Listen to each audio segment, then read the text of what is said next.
എൻ്റെ പൊന്നോ, ഞാൻ ഇന്നലെ ഈ ചിക്കൻ റോസ്റ്റിൻ്റെ വീഡിയോ ഇട്ടില്ലേ, എന്തോരം ബാഡ് കമൻറ്റാണ് ഫേസ്ബുക്കിൽ വന്നേക്കണമെന്നറിയാമോ. ഇത്ര നാൾ ഞാൻ വീഡിയോ ഇട്ടിട്ട് ഇന്ന് വരെ ഒരു കമൻറ്റ് വന്നിട്ടില്ല. കരിഞ്ഞു പോഞ്ഞ് ചിക്കൻ റോസ്റ്റാണ് കൊടുത്തതെന്ന്. ഈ ചിക്കൻ റോസ്റ്റ് കഴിച്ച ആൾക്കാർ, എൻ്റെ നിന്ന് ഓർഡർ ചെയ്ത് മേടിച്ച ആൾക്കാർക്ക് ടേസ്റ്റ് ഭയങ്കരമായിട്ട് ഇഷ്ടപ്പെട്ടിട്ട് ഞാൻ പറഞ്ഞതിനെക്കാട്ടും 100 രൂപ കൂടുതൽ അവരെനിക്ക് ഗൂഗിൾ പേയിൽ ഇട്ട് തന്നത്. അത്രത്തോളം സന്തോഷത്തോടു കൂടിയാണ് അവരത് ചെയ്തത്. പിന്നെ വെറുതെ പുറകിലിരുന്ന് കമൻറ്റ് എഴുതുന്ന ആൾക്കാർ എന്ത് കഴിച്ചിട്ടാണ് ഈ കരിഞ്ഞു പോയ ചിക്കൻ റോസ്റ്റ് എന്ന് പറയണത്. പിന്നെ ഞാൻ നുണ പറഞ്ഞിട്ടാണ് വീഡിയോ ചെയ്യുന്നത്. എനിക്കെന്ത് കാര്യം നുണ പറഞ്ഞിട്ട് വീഡിയോ ചെയ്യാനും എനിക്കൊരു കാര്യമില്ല. ഞാൻ എൻ്റെ കടയിൽ ഉണ്ടാക്കണത്, വീട്ടിലുണ്ടാക്കണ ഭക്ഷണ രീതി പോലെ തന്നെയാണ് കടയിൽ ഉണ്ടാക്കണം. അത് ഞാൻ നിങ്ങളിലേക്ക് മുന്നിലേക്ക് എത്തിക്കണമെന്ന് വെച്ചാൽ, നമ്മുടെ കടയിൽ വന്നും ഭക്ഷണം കഴിക്കാൻ പറ്റാത്ത ആൾക്കാർക്ക് വീട്ടിലിരുന്നിട്ടായാലും ഉണ്ടാക്കി കഴിക്കാമല്ലോ എന്ന് വിചാരിച്ചിട്ടാണ് ഞാനിങ്ങനെ ഉണ്ടാക്കി കാണിക്കണത്. പിന്നെ എൻ്റെ മനസ്സിൽ വെറൈറ്റി റെസിപ്പികളൊക്കെ ഒരുപാട് കിടപ്പുണ്ട്. അത് നമ്മൾ വീട്ടിലുണ്ടാക്കി കാണിക്കണേക്കാട്ടും നല്ലല്ലേ കടയിലുണ്ടാക്കി കാണിക്കണമെങ്കിൽ കടയിൽ വന്ന ആൾക്കാർക്കും അത് കഴിക്കാമല്ലോ എന്ന് വിചാരിച്ചിട്ട് തന്നെയാണ്. പിന്നെ ഞാൻ ഈ ചിക്കൻ റോസ്റ്റിന് ചിക്കൻ ഫ്രൈ ചെയ്തപ്പോൾ ഇത് വലിയ ഉരുളിയാണ്. ഈ വലിയ ഉരുളി നിറച്ചും വെളിച്ചെണ്ണ ഒഴിച്ചിട്ട് എനിക്ക് ഈ ചിക്കൻ റോസ്റ്റ് വറുത്തെടുക്കേണ്ട ഒരു കാര്യമില്ല. അതിനിട്ട് തന്നെ ഞാൻ കുറച്ച് വെളിച്ചെണ്ണയാണ് ഇതിലേക്ക് ഒഴിച്ചു കൊടുത്തത്.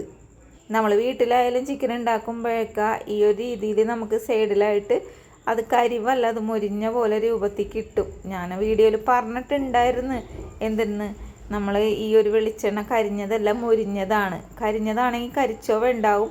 അപ്പോൾ അതുകൊണ്ടിട്ട് തന്നെ ഞാൻ മാറ്റിക്കളയുമെന്ന്. പക്ഷേ ഇത് മൊരിഞ്ഞ വെളിച്ചെണ്ണ ചെയ്തുകൊണ്ടിട്ടാണ് ഞാനിത് മാറ്റാത്തത്. അത് ഞാൻ വീഡിയോയിലും പറഞ്ഞിട്ടുണ്ടായിരുന്നു.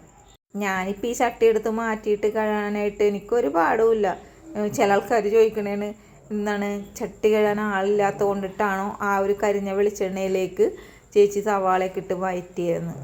കരിഞ്ഞ വെളിച്ചെണ്ണയാണെങ്കിൽ ഞാൻ മാറ്റുകയോ, കരിയാത്ത കൊണ്ടിട്ടല്ലേ സവാള ഇട്ട് കൊടുത്തത്. പിന്നെ ആൾക്കാർക്ക് ഇങ്ങനെ ഇരുന്നുണ്ടും വെറുതെ ഇങ്ങനെ ഇരുന്ന് പറയുകയും കമൻറ്റ് ചെയ്താലും ആൾക്കാർക്ക് ഒരു കുഴപ്പമില്ല. പക്ഷേ ഇതിന് പുറകെ കിടന്ന് കഷ്ടപ്പെടുന്ന ആൾക്കാർക്ക് അതിൻ്റെ വേദന അറിയുള്ളൂ. നിങ്ങളിടുന്ന ഈ ഓരോ കമൻറ്റുകളും കാണുമ്പോഴേ എനിക്ക് നല്ല സങ്കടം കേട്ടോ. കാരണം നമ്മൾ ചെയ്യണ എല്ലാ കാര്യങ്ങളും നിങ്ങളെ കാണിക്കുന്നുണ്ട്, എന്നിട്ടും നമ്മൾ അവിശ്വസിച്ചല്ലോ എന്നുള്ളൊരു ചിന്തയാണ് എനിക്ക് വന്നത്.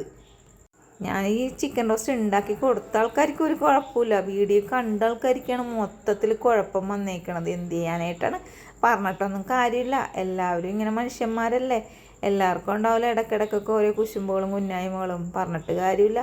അപ്പോൾ ആ ഒരു കുശുമ്പുകളൊക്കെ ഇരുന്നുകൊണ്ട് ഈ കമൻറ്റിലൂടെ രേഖപ്പെടുത്തിയാണെന്ന് എനിക്ക് മനസ്സിലായി. പിന്നെ ഞാൻ ഈ വീഡിയോയിൽ ഓരോരോ കാര്യങ്ങൾ നമ്മൾ വീട്ടിലും കടയിലും നടന്ന കാര്യങ്ങൾ തന്നെയാണ് പറയണത്. അല്ലാതെ അത് പരസ്യത്തിന് വേണ്ടിയിട്ട് ഞാൻ ഉണ്ടാക്കി പറയണമെന്നല്ല. എൻ്റെ നാച്ചുറലായിട്ടുള്ള കാര്യങ്ങളാണ് നാച്ചുറലായിട്ട് ഞാൻ സംസാരിക്കുന്നത് ഏട്ടാ. അപ്പോൾ അതേ നമ്മുടെ വീഡിയോ ഇത്രയേ ഉള്ളൂ. വീഡിയോ ഇഷ്ടപ്പെട്ടാൽ നിങ്ങൾ കൂടെ കൂടിക്കോ. ഓരോരോ വെറൈറ്റി റെസിപ്പികളായിട്ട് ഇനി നമുക്ക് മുന്നോട്ട് പോകാം.